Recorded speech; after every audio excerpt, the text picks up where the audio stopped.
இன்றே டவுன்லோட் செய்து உங்கள் ஃபேவரட் ஷோக்களை என்ஜாய் பண்ணுங்க. அம்மா சக்தி, என்னம்மா நீ வழக்கமா செய்யறதை செய்யாம ஏன் காலையிலே அம்மாவை கோவப்படுத்துற? போய் வேற செஞ்சு எடுத்துட்டு வா போ. பா, உங்களுக்கு உங்க அம்மா முக்கியம்னா எனக்கு எங்க அம்மா முக்கியம். அவங்கள திட்டினா நான் சும்மா இருக்க மாட்டேன், புரியுதா? சாப்பாட்டுல கூட நம்மளுக்கு பிடிச்ச சாப்பிடக்கூடாது. டேய், நீ வேற ஏன்டா கம்முனுறா? நீ போ சக்தி, போ போ, இப்ப வந்துருமா.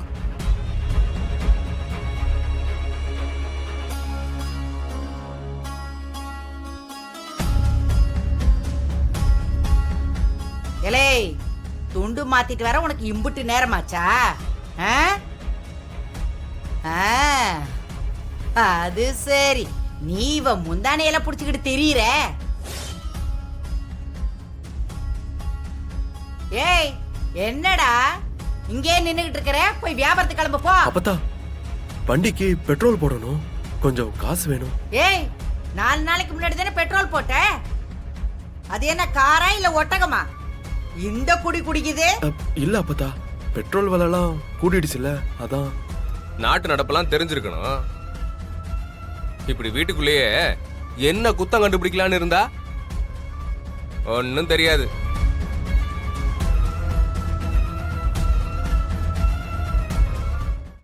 டேய் ஜீவா, கொஞ்சம் அமைதியாடுறா. பேசாம இருப்பா சும்மா. அம்மா, அவன் பெட்ரோல் போட தானே காசு கேட்கறான். பெட்ரோல் விலை ஏறுதுன்னு நான் அதுக்காக பணத்தை தண்ணியே செலவு பண்ண முடியாது. மாமா, வியாபார காசுலயே பெட்ரோல் போட்டுக்க வேண்டியதானே?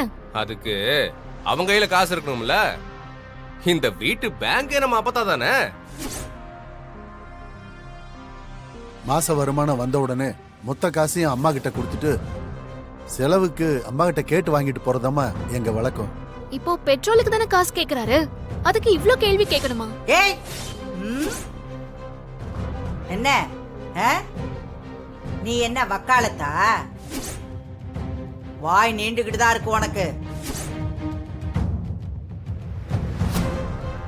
என்ன சுமதி, எல்லாம் உங்க ராஜ்யமா போச்சா? இது என் வீடு, இங்க நான் வச்சதுதான் சட்டம். தேவையில்லாம வாயை திறந்தீங்கன்னா மரியாதை கெட்டுடு சொல்லிட்டேன். இல்லம்மா. ஏ தேவி, அம்மாச்சி, உள்ள போய் என் சுருக்கு போய் எடுத்துட்டு வா போ.